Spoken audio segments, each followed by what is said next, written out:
उत्तर प्रदेश के मुख्यमंत्री योगी आदित्यनाथ ने कहा कि हर समय मंदिर तोड़े गए, कभी काशी, कभी अयोध्या तो कभी संभल में मंदिरों को तोड़ा गया। सीएम योगी ने सवाल किया कि बांग्लादेश में उससे पहले पाकिस्तान और अफगानिस्तान में क्या हुआ था।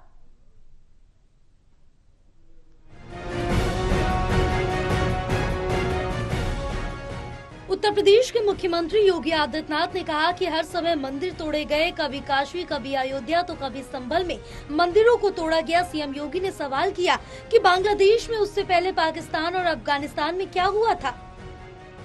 ये संभल में दंगों का जो इतिहास है 1947 से ही प्रारंभ होता है।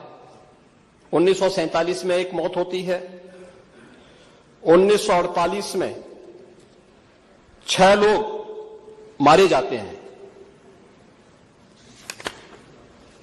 1958 में भी दंगा होता है, 1962 में भी दंगा होता है, 1976 में भी 5 लोगों की मौत वहां पर हुई थी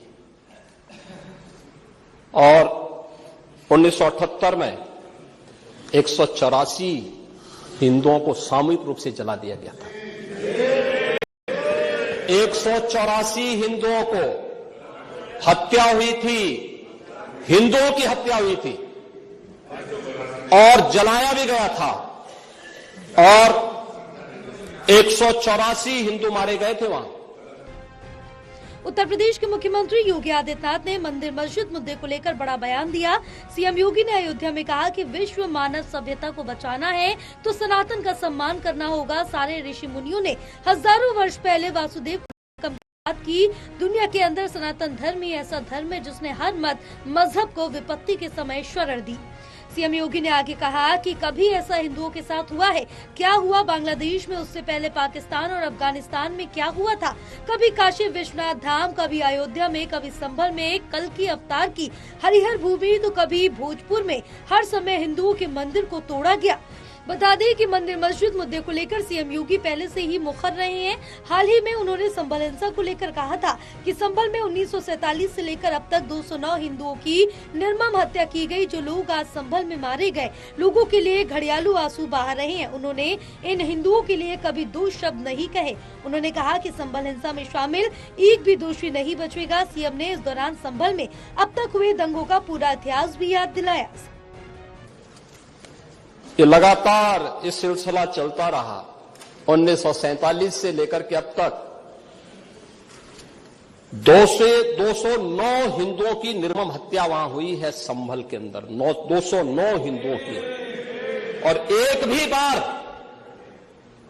बार किसी ने उन निर्दोष हिंदुओं के लिए कभी 2 शब्द नहीं कहे, उनके प्रति, उन परिवारों के प्रति संवेदना के शब्द नहीं कहे। महोदय, जो आज घड़ियाली आंसू बहा रहे हैं, ये लोग कभी भी उन निर्दोष हिंदुओं के बारे में कभी 2 शब्द नहीं कहे। वहां पर 1978 में जो दंगा हुआ था, महोदय, किस प्रकार की स्थिति थी। एक वैश्य जिसने सबको उधार दे रखा था पैसा। सीएम योगी ने बहराइच में शोभा यात्रा के दौरान हुई हिंसा को लेकर भी बयान दिया था। उन्होंने कहा था कि जिस निर्दोष राम गोपाल मिश्रा की निर्मम हत्या हुई, उसकी हत्या घर में अंदर ले जाकर हुई। अंदर से फायरिंग की गई। हिंदू मोहल्ले से अगर मुस्लिम जुलूस निकल सकता है तो मुस्लिम मोहल्ले से हिंदुओं की शोभा यात्रा क्यों नहीं निकल सकती। मुस्लिम पर्व त्योहार के जुलूस हिंदू इलाकों से निकाल सकते हैं तो हिंदू पर्व त्योहार के जुलूस मुस्लिम इलाकों से क्यों नहीं निकल सकती। कि अगर हमारा कोई पर्व और त्योहार है या किसी का भी है, मुहर्रम का जुलूस हो या फिर कोई भी अन्य मुस्लिम समाज का कोई पर्व और त्योहार का कोई जुलूस, वो हिंदू मोहल्ले से सुरक्षित निकल जाता है, कोई दिक्कत नहीं होती। मंदिर के सामने से भी निकल जाता है, कोई समस्या नहीं होती। लेकिन इस समस्या केवल वहीं पे क्यों खड़ी होती है जब कोई हिंदू शोभा यात्रा किसी मस्जिद के सामने से, किसी मुस्लिम बाहुल्य क्षेत्र से निकलती है, तब क्यों तनाव पैदा हो जाता है। तभी क्यों झंडा लगाने में क्या समस्या आ रही है। क्या भारत की धरती पे केसरिया झंडा नहीं लग सकता। औरंगजेब पर निशाना साधते हुए सीएम योगी ने कहा कि औरंगजेब का खानदान पता चला कोलकाता के पास रिक्शा चला रहा था। कभी उसने ईश्वर की दुर्गति नहीं की होती तो उसकी औलादों को ये दिन न देखना पड़ता। National desk report, total news.